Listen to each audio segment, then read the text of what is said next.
live singing competitions. Audition now. For more details, follow Sparkle Audition's official accounts.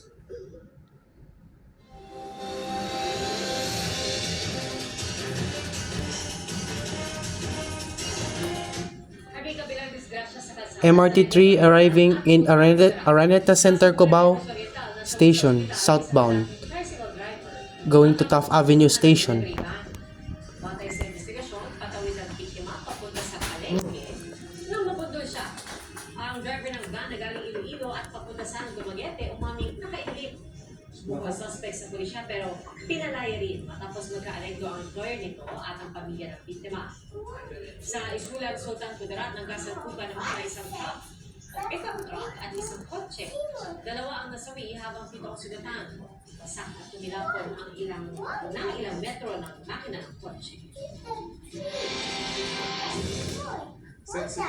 LRT2 train leaving at Araneta Center Cubao going to Betigo Belmonte. Sa Dasmariñas, Cavite. Ang bagay sinakal ang paraw sa hari. Narito ang report. Lalaki sa likod, basal, pati kagat sa maselang bahagi ng katawan. Yan ang kalulus-lulus na sinapi ng 4 na taong gulang na batang lalaki sa kamay umano ng babae na kasama sa Dasmariñas, Cavite. Kwento ng tiyuhin ng biktima. Huwebes ng gabi, nag-inuman ng suspect at ilan nilang kaanak. Pagkatapos nito, nakarinig siya ng ingay sa kwarto ng suspect at biktima. Nakita raw niya ang suspect na sinaktan ang kanyang pamangkin. Hindi mo pa ilan eh. Kita niya na pala.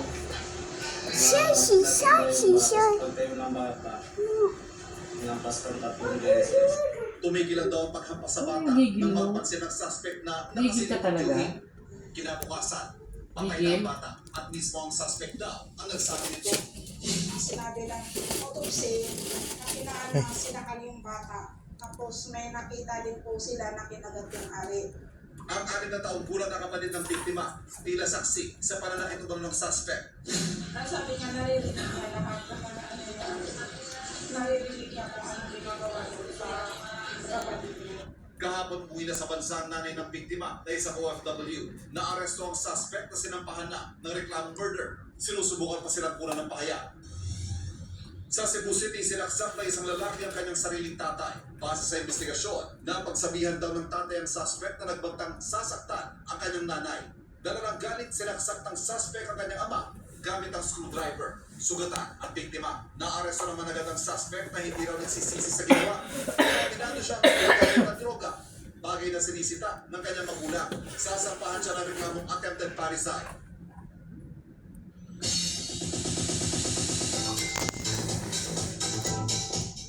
Very proud si Sanya Lopez sa mga bagong sangre na papasama nila ang mga brilyante. May napansin daw siya sa mga bagong bida ng Encantadia Chronicle Sangre.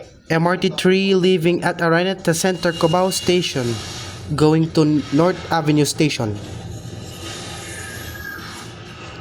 Pasilip pa lang sa inaabangang Encantadia Chronicle Sangre, pero nakatitindig balahibo na.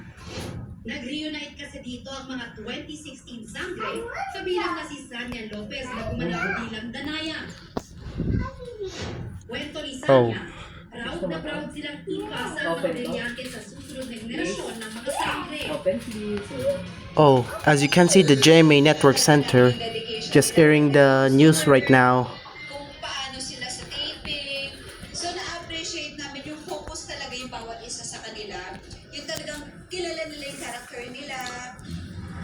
Makikilala sa bagong kabanata ng Encantadia ang bagong tagapag-alaga ng brilyante ng lupa, si Tera, na bibigyang buhay ni Bianca Umali.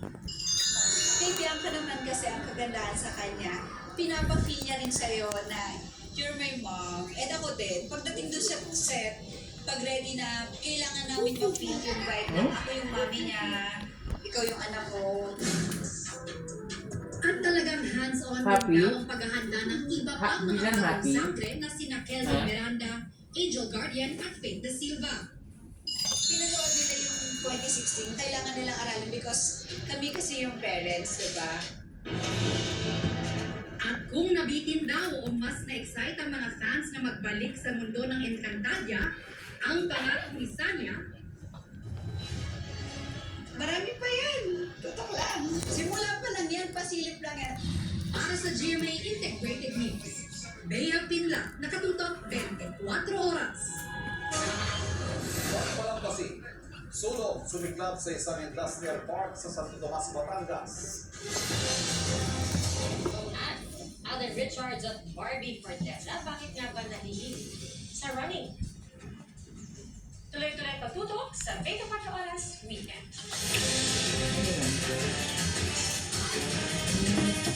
Number 68, huwag kakalimutan. Sa Kongreso, dapat suportahan.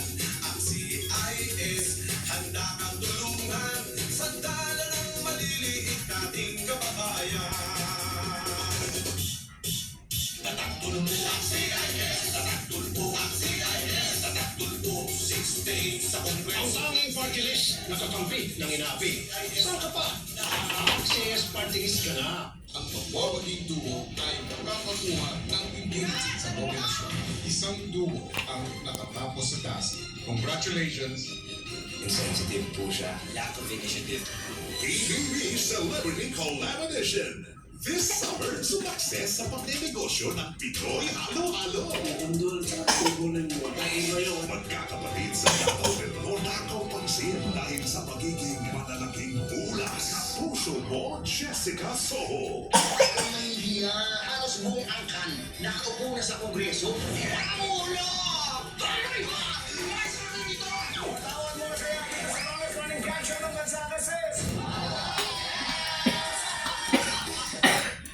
Simulan nila yung laro. ay naku. Kung na ba ang tubo nyo? Kailangan natin ng isa pang taong magtitiin kay Princess. Last na rin ang kidnapping! Si Princess! You betrayed me! Sa nakakagigit-ngiping kasamaan. Mali po yung pagdidisiplina niyo sa kanya. Hindi ko nung tububuhin sa'yo. Iliinom ko kasi lahat ng tubig dito na may sabon. Hindi mo tatahimik siya about the truth. Magkakasama tayong magigil. Hanggang pumatol na ang mga bida. Sinungaling ako, Valentina! Doktor po na talaga kayo? Sa GMA Afternoon Drive.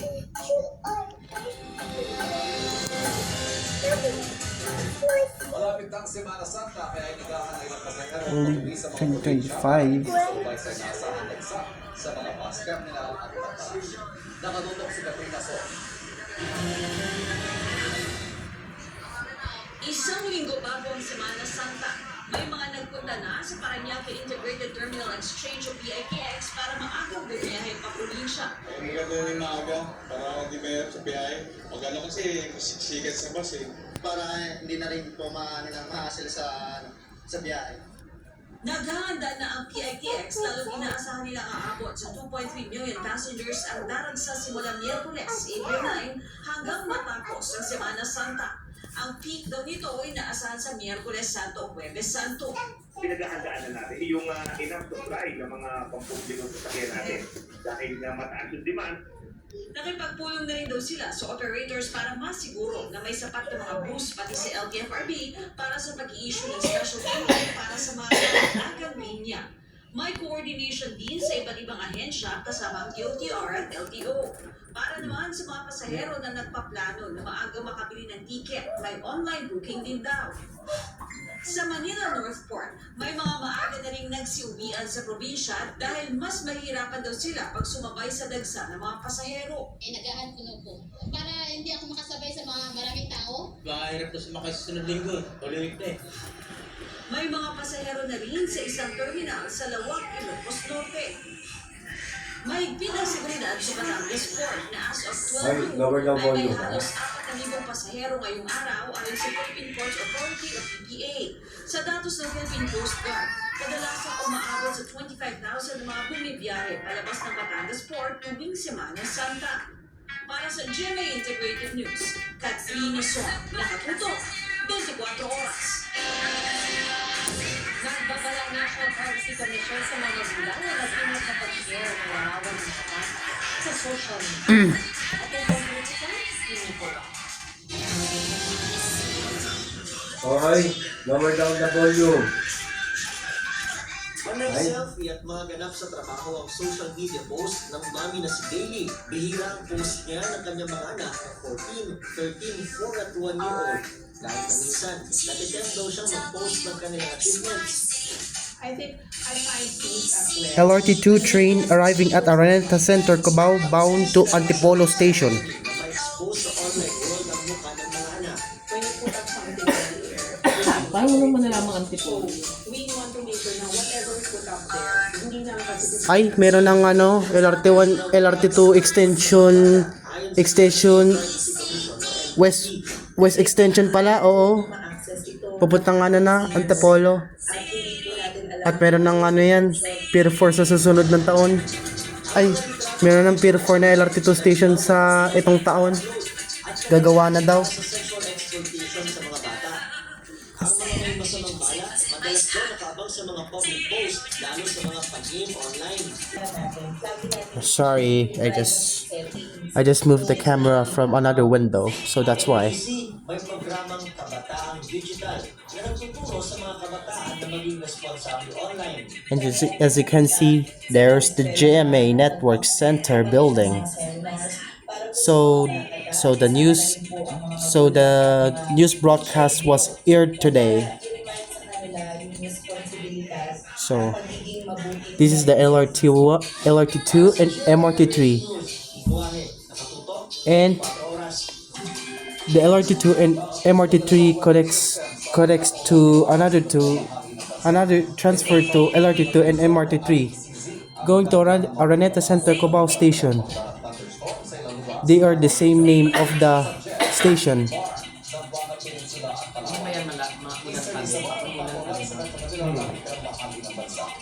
Sa rainfall forecast, ang ganda weather, bukas ay posibleng makaranas ng light to moderate rains sa Isabela, Ilocos Sur, Apayao at Pampanga.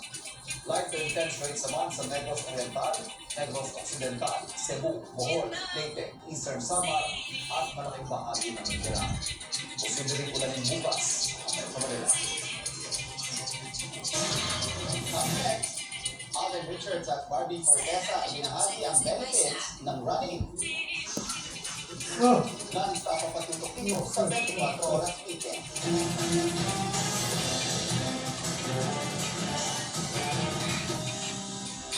Ang nangabuso walang pinipiling biktima.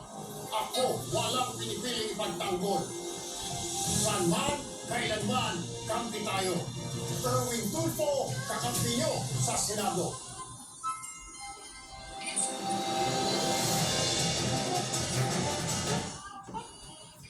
Binulabog ng pagsabog at makapal na usok ang paligid ng nasunog na warehouse sa Industrial Park sa Santa Tomas, Batangas.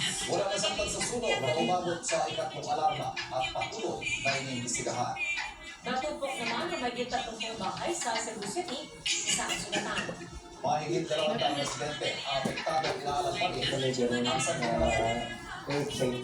Kasi gano'n. Nangawag lang siya nun. Hindi lang for business at sa hobby ang interest ngayon sa pagtakbo ni Alden Richards. And as you can see, the sun is now sunset, and that means the sun is going down. Madaling araw pa lang, getting ready na sina Alden Richards at Barbie Fortesa kasama ang ilan nilang friends tulad nila Show by Works in 2 para surprise sa isang fun run ngayong araw. Don't break the window, or else the phone will get falling down, and you can no longer get it. Sports na pwedeng makatulong sa ating kalusugan. Pero I think isa yung pinaka-available, Low pinakamadaling battery too low to use a flashlight. Gives Alden his much needed cardio. Pero may mas malalim palang dahilan. Say good night. yung running kasi is more than just a sport already. Number one Hello? reason niya is for my sanity talaga. Diba? Medyo psychological na yung effects sa akin. So, ito, kagaya nito, Right. it's a different world for me.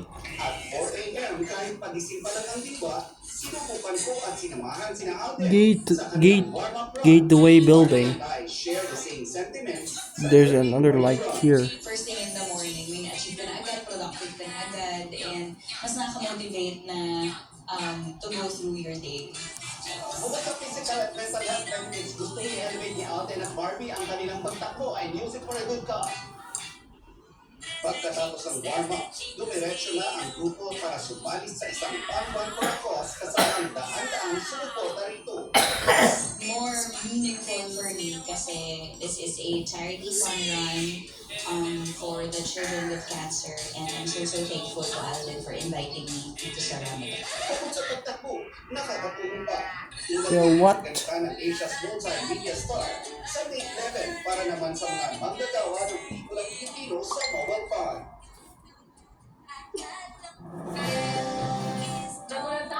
Election 2025. Yeah, that's what I'm talking about. Kinukod din na po yan ng Comelec. Lalo napagdaw yan sa balance. Nakatutok si Jonathan. Nagulat si Christian at kanyang mga katrabaho nang matanggap ang emergency alert na ito noong April 3 sa Masbate City. Akala raw nila may anong kalamidad na. Bigla kami na proud for our kasi nakatapos lang namin window sa Thailand and Myanmar. Yun pala, ikinakampanya na ang tumatakbo ang governor, vice governor, congresswoman at mayor. Ipinusigaw niya ito sa social media para sa public awareness. Ang mga nagduda na baka anos sa screenshot. Nang tingnan ang emergency alert history, nakuha ng alert ng pangakampanya. Bukas, kapal daw na magre-reklamo sa Comelec si Christian. Ang mga panagot ang mga gumagamit ng emergency alert system sa pangakampanya.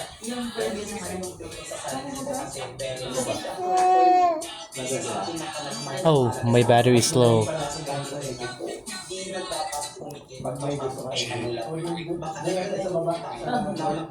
Hindi talaga na alam mo yung tama. I know naman na tama yung pinaglalaman. Ate Julie, saan ka pupunta? Hindi na ng Comelec ang paggamit ng message alert at inireport na dito sa NTC o National Telecommunications Commission at DICT o Department of Information and Communications Technology.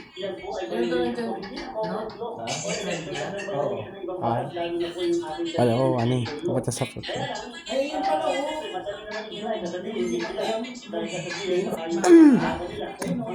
Excuse me. Sinusubukan ng GMA Integrated News na makuha ang panig ng apat na kandidato na ikinakampanya Excuse me. ng emergency alert. Ang NDRNC hindi rin ito nagustuhan. Pinaiimbestigahan na nila kung paano It's gonna be night. ang emergency alert noon na And if it's already dark, we can no longer see. At hindi rin po yan galing sa mga telcos natin. Hopefully matulungan kami ng NTC upang matrace natin sino po ang gumawa niya at paano ginawa niya. Marami pong Bro, why did you get Apple? How? infrastructure po yan. Bago na po authority po dapat ang ganyan. pakiusap Bro. ng NDRNC. Bro, someone messaging you, bro. ang emergency alert system sa pangangampanya dahil kaligtasan ng publikong nakataya rito. Baka pag dumating na po yung panahon na talagang kailangan na makitilo at mga kababayan ay parang shipping. Update na naman na pala yung kanilang natatanggap. Buhay po ang ating pinag-iusapan. Actually. Kaya dito ang NTC at DICT. Para sa GMA Integrated News, Jonathan Andal nakatutok 24 oras. Actually, it's now becoming dark, and we no longer see the train. And it's gonna be and Internet ang ikinampanya ni Senator Francis it's becoming dark and darker and Si darker. Erwin Tulfo nakipagpulong sa mga pamilya na versus the Front of Liberty. Nangako si Congresswoman Camille Villar ng polisiya para sa agrikultura. Bumisita sa Bumakang Quezon si Benor Abalos. Nalingkod sa palengke sa Baguio sina Jerome Adonis, Lars Alit Andamo, Ronel Arambulot, Teddy Casino, Congresswoman Franz Castro, Lili Doringo, o Amina Lidasan, Danilo Ramos. Giniit ni Bamakino na dekalidad na edukasyon ang susi sa kapayapaan. Magiging boses daw si Mayor Abby Binay ng mga LG sa Senado. Bumisita si Congressman Bonifacio Busita sa mga city capitals. Kapakanan ng kababayan niya ang isa sa mga prioridad na Congresswoman Arlene Rosas. Si Senator Pia Cayetano sinulong kahalagahan ng women's health. Si na isa sa pagbalik ng World Autism Awareness Day. Nakipagpulong sa kabataan sina Luke Espiritu, Heidi Mendoza, Atty. Simon Mabel, Senator Bongo, suportado pagpapalakas sa sports sector. Kinumusta ni Senator Amy Marcos sa mga market vendors sa Tugigaraw. Si Kiko Pangilinan, tinalakay ang panukalang libreng almusal sa mga mag-aaral. Tinalakay ni Ariel Kirby ng whole of government approach para sa kapayapaan. This is not actually true. Sinusundan ang kampanya ng mga tumatakbong senador sa eleksyon 2025. Para sa GMA Integrated News, Jonathan Andal, nakatutok 24 oras.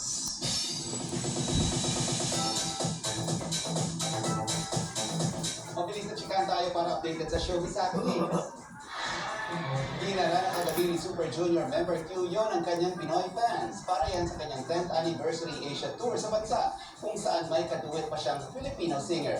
Ang pilot Q Peters, full support sa kanilang idol at game pang nakising along. On the way to high school na si Kapuso Child Wonder Yuen Micael dahil isa na siya grade school graduate.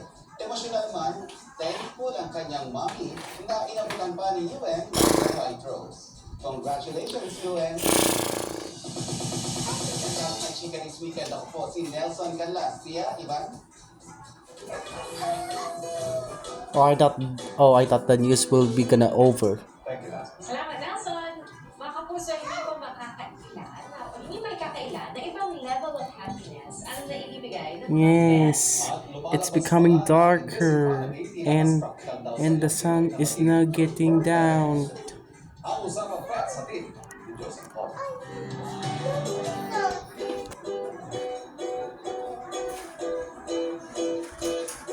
At least we can see the traffic here. Ang bets ang iyong pagod, tiyak ang mapapawi pag sinalubong ka nila sa iyong pag-uwi. Bibigyan ka pa ng libreng massage, pero minsan mukha pa silang mas pagod. Parang si Kurt the Poodle, na super chill na nakahiga sa tapat ng electric fan. Mapapangiti ka naman sa cuteness na hatid ng asong si Nini na super slay. We're on the train. Oh, I thought it's another train of the MRT3. Asong si Ice nangaagaw ng ice cream.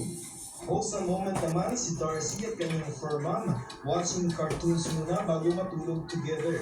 Sa pag-aaral ng Commission on Population and Development, lumalabas na mas pinipili ng ilang Pilipino na mag-alaga ng fur babies kesa magkaroon ng anak. Mas gusto raw kasi ng karamihan na maging financially stable muna, especially in this economy. Malaki rin daw ang naitutulong sa mental well-being ng mga human ang heaven-sent na pets.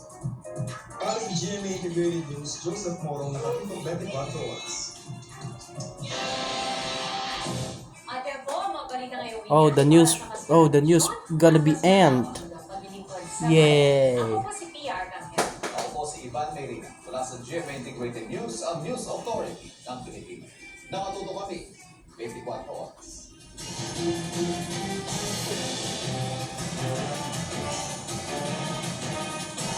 Alright. This is not yours. Ang susunod na programa ay rated PG. Patnubay at gabay ng magulang ay kailangan sa mga batang manonood. Ang nakaraan sa Pinoy Big Brother Celebrity Collab Edition. Ang rampa ng mga housemates Another train coming. na apat na weekly tasks. Ang rampa at pagmamaalam ng Reyna. My time has ended. No way. Inside the house. But I just wanted to take this opportunity to thank each and every one of you for the very short time that we've had. Biabi. At pagkilala at pagmamahal sa katapangan ni Clarice. Ay, Clan, anak, kumusta ka dyan? Alam mo, masaya-masaya ako. Proud na proud ako sa'yo sa lakas ng loob mo. Biro mo ang national TV, umamin ka. Basta ang lagi mong iisipin, full support ako sa'yo kung saan ka masaya. Oh, it's getting darker.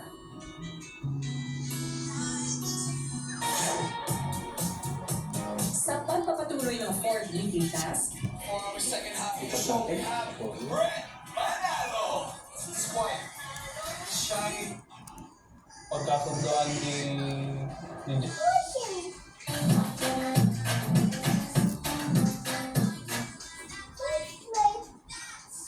Oh, Kapamilya channel. What is that? Oh, there's nothing.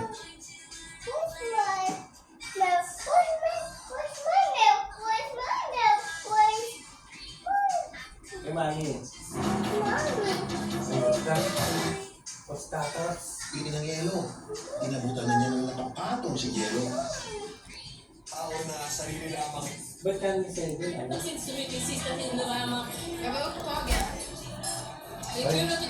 Tata. Bakit nawala kayo? Tata. Natagal nung ano? Nung mga order. Kung ilaw dito. Ha? Dito na lang. Bakit may... Ano na? Bakit si Julie?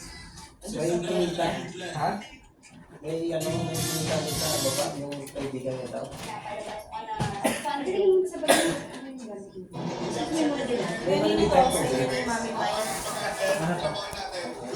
Wala pa siya, no? Siya.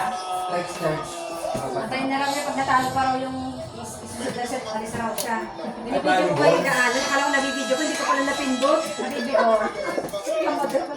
O, pizza. Alam mo mainit. No, guys. Bikitin kayo muna natin dito. Thank you. Sa ating gamit ang Oras. Kailangan Thanks. may Sino? time pa sa Diyos.